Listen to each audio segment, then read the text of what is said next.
আল্লাহ তাআলা আপনাকে হায়াত দিয়েছেন, হায়াতটা সময়ের সাথে সম্পর্কযুক্ত। নির্দিষ্ট একটি সময় দিয়ে আপনাকে আমাকে দুনিয়ার জমিনে পাঠিয়েছেন। আপনি চাইলে একটা সেকেন্ডে বেশি থাকতে পারবেন না, আবার চাইলে 1 সেকেন্ড আগেও চলে যেতে পারবেন না। এই সিস্টেম আল্লাহ তাআলা দেয় না। এই জন্য আল্লাহ সুবহানাহু ওয়া তাআলা বলছে, বান্দার সময়ের কসম, সময়ের মূল্যায়ন করতে হবে। সময় থাকতে আপনাকে সময়ের উপযুক্ত যে কাজগুলো, সেই কাজগুলো আপনাকে আমাকে করতে হবে। সেকেন্ডের পর সেকেন্ড, মিনিটের পর মিনিট আপনার আমার জীবন থেকে পার হয়ে যাচ্ছে। যারা সময়ের মূল্যায়ন করে নাই তারাই ক্ষতির মধ্যে পড়ে গেছে। জোরে বলেন ঠিক কিনা? মুসলমান ভাইয়েরা আমার লক্ষ্য করুন, আল্লাহ তাআলা জানিয়ে দিচ্ছে বান্দারে, ওয়াল আসর, সময়ের কসম। ও বান্দা, আল্লাহ তাআলা সময়ের গুরুত্ব বোঝানোর জন্য কসম করলেন, কারণ প্রত্যেকটা মানুষের জন্য সময়ের গুরুত্ব আছে। বান্দা, তুমি যদি সময়ের মূল্যায়ন করতে পারো তাহলে দুনিয়াতেও সফল হতে পারবা, আর পরকালীন জীবনেও তুমি সফল হতে পারবা। জোরে বলেন সুবহানাল্লাহ। এই জন্য আপনাকে আমাকে সময়ের মূল্যায়ন করতে হবে। আল্লাহর নবী রাসূল আরবি সাল্লাল্লাহু আলাইহি ওয়াসাল্লাম কে সাহাবীরা জিজ্ঞাসা করলেন, ইয়া রাসূলুল্লাহ, ইয়া হাবিবাল্লাহ, আপনি বলুন তো সবচেয়ে পছন্দনীয় আমল আল্লাহ সুবহানাহু ওয়া তাআলার কাছে কোনটি? আমার রাসূল আরবি সাল্লাল্লাহু আলাইহি ওয়াসাল্লাম জানিয়ে দিলেন, সাহাবীরা শোনো, সময় মতো ওয়াক্ত মতো নামাজ আদায় করা। জোরে জোরে বলেন সুবহানাল্লাহ। সময়ের গুরুত্বটা বোঝাচ্ছি। সময় মতো ওয়াক্ত মতো নামাজ আদায় করা, এটা হচ্ছে আল্লাহ সুবহানাহু ওয়া তাআলার কাছে পছন্দনীয় আমল। সময় মতো কেন? আপনি চাইলে তো ফজরের নামাজটা যোহরের আগে করতে পারেন, যোহরের নামাজটা আসরের আগে পড়তে পারেন, কিন্তু আল্লাহ তাআলার কাছে পছন্দনীয় হচ্ছে সময়ের নামাজ সময়ে আদায় করা। জোরে বলেন সুবহানাল্লাহ, সুবহানাল্লাহ। এই জন্য সময়ের গুরুত্ব আছে না নাই? সময়ের গুরুত্ব আছে। মুসলমান ভাইয়েরা আমার লক্ষ্য করুন, সময় প্রতিনিয়ত আপনার আমার মাঝখান থেকে হারিয়ে যাচ্ছে। সেকেন্ডের পর সেকেন্ড, মিনিটের পর মিনিট, ঘন্টার পর ঘন্টা, দিনের পর দিন, মাসের পর মাস, বছরের পর বছর আপনার আমার জীবন থেকে হারিয়ে যাচ্ছে। এটা আপনাকে আমাকে মনে রাখা লাগবে। কারণ কেমন করে সময়টা হারিয়ে যায়? একটি মোমবাতির মাথায় যদি আপনি আগুন জ্বালিয়ে দেন, মোমবাতির মাথায় আগুন জ্বালিয়ে দিয়েছেন, ওই মোমবাতি আস্তে আস্তে করে গলতে গলতে যেমন নিঃশেষ হয়ে যায়, আপনার আমার জীবন থেকে সময় একেবারে এক সময় নিঃশেষ হয়ে যাবে। মুসলমান ভাইয়ের আমার লক্ষ্য করুন, এক খণ্ড বরফ, বরফের একটি খণ্ড যদি আপনি রেখে দেন, বাতাসে আস্তে আস্তে গলতে গলতে এক সময় নিঃশেষ হয়ে যাবে। বরফ খণ্ড আর বরফ থাকবে না, পানিতে পরিণত হয়ে যাবে, একেবারে নিঃশেষ হয়ে যাবে। বরফ যেমন করে বাতাসে গলতে গলতে শেষ হয়ে যায়, মোমের মাথায় যখন আগুন জ্বালিয়ে দিলে মোম যেমন করে গলতে গলতে শেষ হয়ে যায়, আল্লাহ তাআলা আপনাকে আমাকে একটি নির্দিষ্ট সময়ের জন্য দুনিয়াতে পাঠিয়েছেন। এই নির্দিষ্ট সময় ওই ঠিক একইভাবে শেষ হয়ে যাচ্ছে। এমন একটা সময় নিঃশেষ হয়ে যাবে, দুনিয়ার মায়াময় পৃথিবী ছেড়ে অন্ধকার কবরে রওনা দেওয়া লাগবে।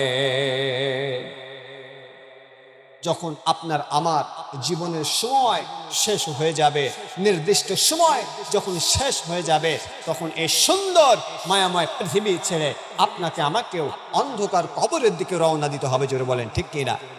এই জন্য সময় আপনার আমার মাঝখান থেকে বিদায় নিচ্ছে। সময়ের মূল্যায়ন আপনাকে আমাকে করা লাগবে।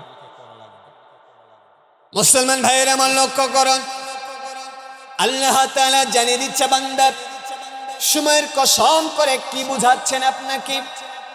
আল্লাহ তাআলা জানিয়ে দিচ্ছে ইন্নাল ইনসানা লাফি খুসর। আল্লাহ তাআলা বলছে বান্দারে শোনো, সমস্ত মানুষগুলোই ক্ষতির মধ্যে। এটা দুনিয়ার ক্ষতি হতে পারে, পরকালীন জীবনের ক্ষতি হতে পারে। সমস্ত মানুষগুলো ক্ষতির মধ্যে নিমজ্জিত। যেই সমস্ত মানুষগুলো সময়ের মূল্যায়ন করে না, সময়ের গুরুত্ব দেয় না, জীবনে তারা কখনো সফল হতে পারে না। আর সময়ের প্রতি অবহেলা করে, অবজ্ঞা করে যারা চলে, ওই সমস্ত মানুষগুলো দুনিয়াতেও ক্ষতিগ্রস্ত হয়, পরকালীন জীবনেও ক্ষতিগ্রস্ত হয়। তার কারণ হলো মুসলমান ভাইয়েরা আমার, নির্দিষ্ট সময় দিয়ে আল্লাহ তাআলা আপনাকে আমাকে দুনিয়ার জমিনে পাঠিয়েছেন। কেন? কারণ হলো আল্লাহ তাআলা বলে বান্দা ওয়ামা খালাকাতুল জিন্না ওয়াল ইনসা ইল্লা লিয়াবুদুন। আমি আল্লাহ তাআলা জিন এবং মানুষকে তৈরি করেছি একমাত্র আমার ইবাদত করার জন্য। জোরে বলেন সুবহানাল্লাহ। ও মুসলমান ভাইয়েরা আমার, আল্লাহ তাআলা আপনাকে আমাকে নির্দিষ্ট সময় দিয়ে দুনিয়ার জমিনে পাঠিয়েছেন, অসংখ্য নিয়ামত দিয়েছেন, লক্ষ লক্ষ নিয়ামত আপনাকে আমাকে দিয়েছেন। কেন দিয়েছেন? এমনি দেয় নাই, বরং আল্লাহ তাআলার উদ্দেশ্য হলো আমার বান্দা আমি দুনিয়াতে পাঠিয়েছি, অসংখ্য নিয়ামত বান্দাগুলোকে দিয়েছি। আমার বান্দা অন্য কোনো কিছু করবে না, বরং আমার বান্দা আমার জমিনে বসে বসে আমি আল্লাহর ইবাদত করবে। জোরে বলেন সুবহানাল্লাহ। আপনাকে ইবাদত করার জন্য, আল্লাহর দাসত্ব করার জন্য, আল্লাহর গোলামি করার জন্য আল্লাহ তাআলা দুনিয়ার জমিনে পাঠিয়েছেন। নির্দিষ্ট একটি হায়াত দিয়া, নির্দিষ্ট একটি সময় দিয়া আপনাকে দুনিয়ার জমিনে পাঠিয়েছেন। এখন এই সময়ে যদি আপনি অবহেলা করেন, সময়ের মূল্যায়ন না করেন, আল্লাহ তাআলা যে উদ্দেশ্য নিয়ে দুনিয়াতে পাঠিয়েছেন আল্লাহর ইবাদত করার জন্য, আপনি যদি তা না করেন তাহলে অবশ্যই আপনার দুনিয়াতে ক্ষতিগ্রস্ত হয়ে যাবেন।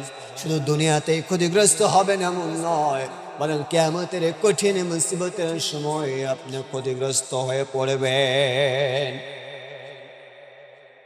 কিন্তু আল্লাহ তাআলা জানিয়ে দিচ্ছে বান্দারা শোনো, সমস্ত মানুষগুলো ক্ষতির মধ্যে নিমজ্জিত। তবে আমার কোন বান্দা যদি 4টা গুণ অর্জন করতে পারে, 4টি কাজ করতে পারে, আমি আল্লাহ তাআলা ঘোষণা করে দিলেন আমার ওই বান্দাগুলো ক্ষতিগ্রস্ত হবে না। তার মধ্যে 1 নম্বর আল্লাহ তাআলা জানিয়ে দিচ্ছে ইল্লাল্লাযীনা আমানু। যারা ঈমান এনেছে, ঈমান নামের সম্পদ যারা অর্জন করতে সক্ষম হয়েছে, ওই সমস্ত মানুষগুলো ক্ষতিগ্রস্ত হবে না, ক্ষতিগ্রস্ত হবে না। ওই সমস্ত মানুষগুলো ক্ষতির বাহিরে। মুসলমান ভাইরা আমার, তাহলে ক্ষতি থেকে বাঁচতে হলে আপনাকে আমাকে ঈমান নামের সম্পদ অর্জন করা লাগবে, ঈমান আনা লাগবে। জোরে জোরে বলেন সুবহানাল্লাহ। কি আনা লাগবে? ঈমান। এখন আমরা তো মুসলমান, আমরা নিজেদেরকে মুসলমান বলে যেহেতু দাবি করি, সেহেতু ঈমান নামের সম্পদ আপনার আমার মধ্যে আছে, কাহারও কম আছে, কাহারও বেশি আছে। তো ঈমান নামের সম্পদ আছে। জোরে বলেন ঠিক কিনা? আছে মুসলমান ভাইয়েরা আমার। কিন্তু মুসলমান ভাইয়েরা আমার, অনেকে দাবি করে আমরা মুসলমান, আমরা ঈমানদার। আল্লাহ তাআলা বলছে বান্দা, ক্ষতি থেকে বাঁচতে হলে 4টা গুণ অর্জন করা লাগবে। প্রথম নাম্বার গুণ হলো ঈমান। তুমি যে নিজেদেরকে ঈমানদার বলে দাবি করো, নিজেদেরকে পরহেজগার বলে দাবি করো, শোনো, ঈমান আনতে হলে তোমাকে 5টা কাজ করা লাগবে। প্রথম নাম্বার আল্লাহ তাআলা জানিয়ে দিচ্ছেন আল্লাযীনা ইউমিনুনা বিল গায়ব। 1 নাম্বার হচ্ছে গায়বের উপরে, অদৃশ্যের উপরে বিশ্বাস স্থাপন করা লাগবে। জোরে বলেন সুবহানাল্লাহ। আমার ভাইয়েরা, ঈমান, যারা ঈমান আনবে, যারা ঈমানদার হবে, তাদের প্রথম নাম্বার গুণাবলী হলো, এক নাম্বার অদৃশ্যের উপরে বিশ্বাস স্থাপন করা লাগবে। আর দ্বিতীয় নাম্বার আল্লাহ তাআলা জানিয়ে দিচ্ছে, বান্দা শোনো, ওয়া ইউকিমুনাস সালাহ, বান্দা দ্বিতীয় নাম্বার গুণ হলো নামাজ কায়েম করা লাগবে। জোরে জোরে বলেন সুবহানাল্লাহ।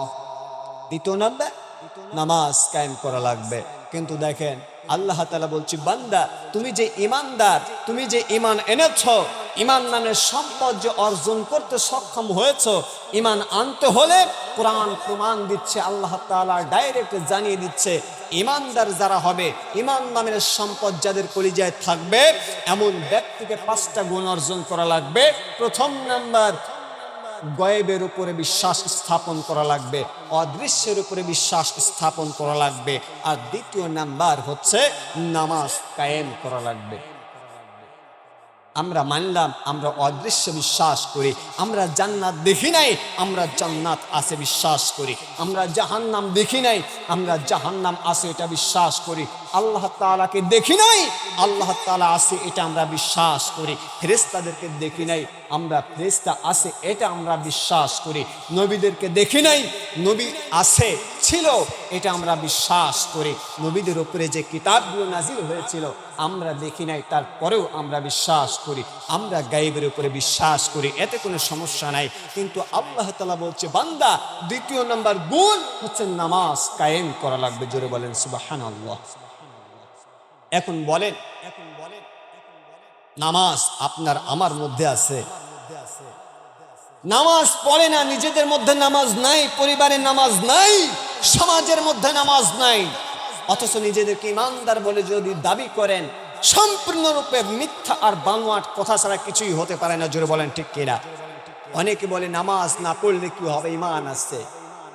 আরে বেটা, তোর তো ইমানই নাই, কারণ ডাইরেক্ট আল্লাহ তাআলা বলছে, ইমানদার হতে হলে, ইমান নামের সম্পদ অর্জন করতে হলে দ্বিতীয় নম্বর যে গুণ অর্জন করতে হবে সেটা নামাজ কায়েম করা লাগবে। শুধু নামাজ পড়লে হবে না, নামাজ কায়েম করা লাগবে। জোরে বলেন ঠিক কিনা? আমার ভাইরা, আপনার পরিবারে 5 জন সদস্য, আপনি নামাজই পড়েন না, আপনি পড়লে আপনার স্ত্রী পড়ে না, আপনার স্ত্রী পড়লে আপনার মেয়ে পড়ে না, আপনার ছেলে পড়লে আপনার নাতি নামাজ পড়ে না। আপনি নামাজ তো পড়া দূরের কথা, আপনি নিজেই নামাজ পড়েন না, আপনার ছেলে নামাজ পড়ে না, আপনার বিবি নামাজ পড়ে না, আপনার নাতি নামাজ পড়ে না, নামাজ কায়েম আপনার পরিবারের মধ্যেই নাই, আপনার পরিবারেই নামাজ কায়েম নাই। অথচ আল্লাহ তাআলা বলছে, বান্দা তুমি যদি ইমানদার হতে চাও, তোমাকে দ্বিতীয় নম্বর গুণ অর্জন করা লাগবে, নামাজ কায়েম করা লাগবে। তার মানে আপনি যদি নামাজ কায়েম করতে চান, তাহলে নামাজের সমস্ত বিধি বিধানগুলো মেনে আপনার পরিবারের সমস্ত মানুষ যখন নামাজ পড়বে, তখন বুঝবেন আপনার পরিবারে নামাজটা কায়েম আছে। আপনি যে সমাজের সদস্য, যখন বুঝবেন আপনার সমাজের সমস্ত মানুষগুলো নামাজ পড়ে, তাহলে বুঝবেন আপনার সমাজে নামাজ কায়েম আছে। আপনি যেই থানার বসবাস করেন, যখন থানার সমস্ত মানুষগুলো নামাজ পড়বে, তখন আপনি মনে করবেন যে আমাদের থানায় নামাজ কায়েম আছে। এইভাবে পর্যায়ক্রমে চলতে থাকবে। জোরে বলেন ঠিক কিনা? এই দৃষ্টিকোণ থেকে যদি আমরা দেখি, তাহলে সর্বপ্রথম আপনার নিজের দিকে তাকিয়ে দেখেন, এই মুহূর্তে যারা মুসল্লি আছেন, আমি আপনাদেরকে অপমান করার জন্য নয়, আপনাদেরকে ছোট করার জন্য নয়, অনেক মুসল্লি আছে শুধুমাত্র কেবলমাত্র জুমার নামাজের জন্য মসজিদে আসে। ভুল বললাম? শুধুমাত্র জুমার নামাজ আদায় করে। আপনার দায়িত্ব শেষ হয়ে গেছে, 5 ওয়াক্ত নামাজ কোথায় গেল? যোহর, আসর, মাগরিব, এশা, ফজর কোথায় গেল আপনার? আপনি কি মনে করেছেন শুধুমাত্র জুমা দিয়ে আপনার সব দায়িত্ব শেষ? না। এই জন্য আল্লাহ সুবহানাহু ওয়া তাআলা জানিয়ে দিচ্ছে, বান্দা যারা ইমানদার হবে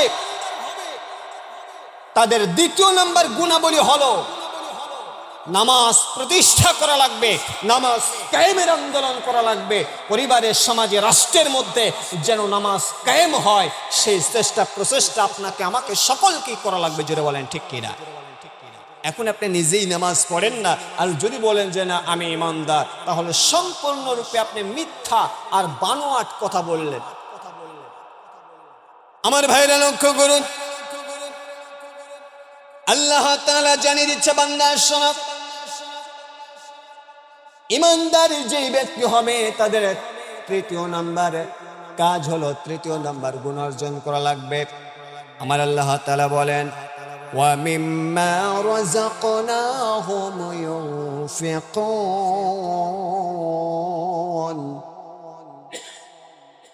আল্লাহ তাআলা বলছে, বান্দারে তুমি যে নিজেদেরকে ইমানদার বলে দাবি করো, ইমান এনেছো, ইমানের দাবিতে তুমি বিশ্বাস স্থাপন করেছো, ইমান এনেছো, তুমি যে দাবি করো বান্দা, তোমার জন্য 3 নাম্বার কাজ হলো বান্দা, আমি তোমাকে দুনিয়াতে যে অর্থ সম্পদ দিয়েছি বান্দারে, তোমাকে যে রিজিক দিয়েছি, ওই আমার রিজিক থেকে, আমার দেওয়া রিজিক থেকে তোমাকে ব্যয় করা লাগবে। জোরে বলেন সুবহানাল্লাহ।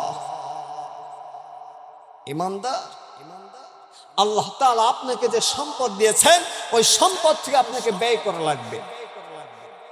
তো আপনি তো সম্পদ ব্যয় করেন না, ব্যয় যদি করেন তাহলে জায়গা মতো করেন না, দিনের পথে আপনি ব্যয় করেন না, ভালো কাজে আপনার ব্যয় নাই, সমস্ত ব্যয় হচ্ছে অকল্যাণকর কাজে, খারাপ কাজে আপনি ব্যয় করেন। অথচ আল্লাহ সুবহানাহু ওয়া তাআলা বলছে, বান্দা তুমি যে ইমানদার, ইমান আনতে হলে তোমার 3 নাম্বার গুণ অর্জন করা লাগবে। তোমাকে যে সম্পদ দিয়েছি এই সম্পদটা তোমাকে ব্যয় করা লাগবে। আমার ভাইয়েরা লক্ষ্য করুন, 4 নাম্বার আল্লাহ তাআলা বলছে, বান্দা শোনো, والذين يؤمنون بما أنزل إليك وما أنزل من قبلك। আল্লাহ তাআলা জানিয়ে দিচ্ছে, ও দুনিয়ার মানুষেরা শোনো, আল্লাহ তাআলা যা নাজিল করেছে, আল্লাহ তাআলা যে কিতাব নাজিল করেছে ওই কিতাবের উপরে বিশ্বাস স্থাপন করা লাগবে, এবং পূর্ববর্তী নবীদের উপরে যে কিতাব নাজিল করেছিল ওই সমস্ত কিতাবের উপরে বিশ্বাস স্থাপন করা লাগবে। আর 5 নম্বর গুণ হলো, আল্লাহ তাআলা বলেন, ওয়া বিল আখিরাতি হুম ইউকিনুন, এবং আখিরাতের উপরে বিশ্বাস স্থাপন করা লাগবে। জোরে জোরে বলেন সুবহানাল্লাহ। আমার ভাইরা, এই 5টা গুণ যারা অর্জন করেছে তারা ইমানদার। 1 নাম্বার অদৃশ্য বিশ্বাস করা লাগবে, 2 নাম্বার নামাজ কায়েম করা লাগবে, 3 নাম্বার আল্লাহর দেওয়া সম্পদ আল্লাহর পথে ব্যয় করা লাগবে, 4 নাম্বার আল্লাহ সুবহানাহু ওয়া তাআলা যা নাজিল করেছেন এবং পূর্ববর্তী নবীদের উপরে যা নাজিল করেছিল সমস্ত কিতাবের উপরে বিশ্বাস স্থাপন করা লাগবে। 5 নাম্বার হচ্ছে আখিরাতের উপরে আপনাকে আমাকে বিশ্বাস স্থাপন করা লাগবে। এই 5টি গুণ যার মধ্যে থাকবে তিনি হচ্ছে ইমানদার। আল্লাহ সুবহানাহু ওয়া তাআলা বলছেন, দুনিয়ার সমস্ত ক্ষতি থেকে ওই সমস্ত মানুষগুলো বাঁচবে। ওই সমস্ত মানুষগুলো ক্ষতির বাহিরে তারা কারা? 1 নাম্বার যারা ঈমান এনেছে। জোরে বলেন সুবহানাল্লাহ, সুবহানাল্লাহ। এখন আপনি চিন্তা ভাবনা করেন, যদি আপনার মধ্যে 5টা গুণ থাকে তাহলে আপনি ঈমানদার, আর তাহলে আপনি ক্ষতি থেকে বাঁচার জন্য 1 নাম্বার গুণ অর্জন করতে সক্ষম হয়েছে। আমার ভাইরা লক্ষ্য করুন, আল্লাহ তাআলা জানিয়ে দিচ্ছে, বান্দা শোনো, ওই সমস্ত মানুষগুলো ক্ষতিগ্রস্ত নয়। 1 নাম্বারে যারা ঈমান এনেছে, আর 2 নাম্বার ওয়ামিলুস সলিহাত, এবং নেক কাজ করেছে, ভালো ভালো কাজগুলো যারা করেছে। ঈমান ছাড়া আমলের কোনো দাম নাই। যতই ভালো কাজ করুন না কেন, আপনার মধ্যে যদি ঈমান না থাকে, আপনার ভালো কাজের চারানার দাম আমার আল্লাহ তাআলার কাছে নাই। আবার আপনি যতই ভালো কাজ করুন না কেন, ঈমান ছাড়া যেমন আপনার ভালো কাজের কোনো দাম নাই, আবার যতই ঈমান আপনার মধ্যে থাকুক না কেন, যদি ভালো কাজ না করেন সেই ঈমানের কোনো দাম নাই। কথা বুঝাতে পেরেছি? তাহলে ঈমান আনার পর আপনাকে ভালো কাজ করতে হবে, নেক কাজ করতে হবে। এক বাক্যে আমি বলে দিয়ে যাই, ভালো কাজ হচ্ছে যে কাজ করলে আল্লাহ সুবহানাহু ওয়া তাআলা সন্তুষ্ট হয়ে যায়, যে কাজ করলে আল্লাহর নবী রাসূল আরবি সাল্লাল্লাহু আলাইহি ওয়াসাল্লাম খুশি হয়ে যায়, এমন কাজগুলো প্রতিনিয়ত করতে হবে। জোরে বলে ঠিক কিনা? এই কাজগুলো ভালো কাজ। 3 নম্বর আল্লাহ তাআলা জানিয়ে দিচ্ছে, বান্দা শোনো, ওয়া তাওয়াসাউ বিল হক। শুধু ঈমান আনবে, ঈমান আনার পরে শুধু নেক কাজ করবে হবে না। ও বান্দা, ক্ষতি থেকে যদি তুমি বাঁচতে চাও তাহলে নিজের মানুষগুলোকে সৎ পরামর্শ দিতে হবে, ভালো ভালো কাজের প্রতি মানুষকে আহ্বান জানাতে হবে, হকের দাওয়াত মানুষের কাছে পৌঁছাইতে হবে। জোরে বলেন সুবহানাল্লাহ। আল্লাহ তাআলা বলছে, বান্দা হকের প্রতি মানুষকে দাওয়াত দিতে হবে, মানুষকে নিজে হকের উপরে থাকতে হবে, সত্যের উপরে আপনাকে অবস্থান করতে হবে, থাকতে হবে এবং মানুষকে সত্যের দাওয়াত দিতে হবে। আল্লাহ তাআলা জানিয়ে দিচ্ছে বান্দার শোনো, তাহলে 3 নাম্বার কাজ হলো বান্দা সত্যের প্রতি মানুষকে আহ্বান জানাবে, সত্যের দাওয়াত মানুষের কাছে দিতে হবে, নিজে সত্যের উপরে থাকবা আর মানুষগুলোকে সত্যের দাওয়াত দিবা। আর 4 নাম্বার হলো আল্লাহ তাআলা বলে, বান্দা শোনো, ওয়া তাওয়াসাউ বিস সাবর। ও বান্দারে, তুমি যখন ঈমান আনবা, ঈমান আনার পরে যখন তুমি নেক কাজগুলো করবা, ভালো ভালো কাজ করবা এবং মানুষকে যখন সত্যের প্রতি আহ্বান জানাবে, বান্দা তোমার উপরে জুলুম হবে, নির্যাতন হবে, নির্যাতনের স্টিম রোলার তোমার উপরে চলে আসবে। বান্দা এমন মুহূর্তে ধৈর্য হারা হলে হবে না, বরং এমন কঠিন মুহূর্তে তোমাকে ধৈর্য ধারণ করা লাগবে আর মানুষকে ধৈর্য ধারণের জন্য পরামর্শ দেওয়া লাগবে। জোরে বলেন সুবহানাল্লাহ। আল্লাহ তাআলা কত সুন্দর শিক্ষা দিচ্ছে বান্দা, কত সুন্দর শিক্ষা দিচ্ছে। ইন্নাল ইনসানা লাফি খুসর, সমস্ত মানুষগুলো ক্ষতির মধ্যে নিমজ্জিত, তবে ওই সমস্ত মানুষগুলো ছাড়া ইল্লাল্লাযিনা আমানু ওয়া আমিলুস সলিহাতি ওয়া তাওয়াসাউ বিল হক ওয়া তাওয়াসাউ বিস সবর। ওই সমস্ত মানুষগুলো ছাড়া যারা 1 নাম্বার ঈমান এনেছে, 2 নাম্বার যারা ঈমান আনার পর নেক কাজ করেছে, ভালো ভালো কাজ করেছে, 3 নাম্বার আল্লাহ তাআলা জানিয়ে দিচ্ছে বান্দা যারা নিজেরা মানুষগুলোকে সত্যের প্রতি আহ্বান জানিয়েছে, নিজেরা সত্যের উপরে ছিল, মানুষকে সত্যের উপরে আহ্বান জানিয়েছে, দাওয়াত দিয়েছে এবং বিপদে পড়েছে। 4 নম্বর, বিপদ মুহূর্তে ধৈর্য হারা হয় নাই, বরং যারা ধৈর্য ধারণ করেছে আল্লাহ সুবহানাহু ওয়া তাআলা ডাইরেক্ট জানিয়ে দিচ্ছে ওই সমস্ত মানুষগুলোই সফল এবং তারাই ক্ষতির বাহিরে। জোরে বলেন সুবহানাল্লাহ, সুবহানাল্লাহ। আমার ভাইরা, তাহলে ক্ষতি থেকে আপনাকে আমাকে বাঁচতে হবে, আর বাঁচতে হলে 4টি কাজ অবশ্যই অবশ্যই আমাকে আপনাকে করতে হবে। 1 নাম্বার ঈমান আনতে হবে, 2 নাম্বার আপনাকে আমাকে নেক কাজ করা লাগবে, ভালো কাজ করা লাগবে, 3 নাম্বার শুধু নিজে ভালো কাজ করবো এমন নয়, বরং নিজে সত্যের উপরে থাকবো, মানুষকে সত্যের প্রতি আহ্বান জানাবো, সত্যের দাওয়াত দিব এবং 4 নাম্বার বিপদে পড়লে ধৈর্য ধারণ করব।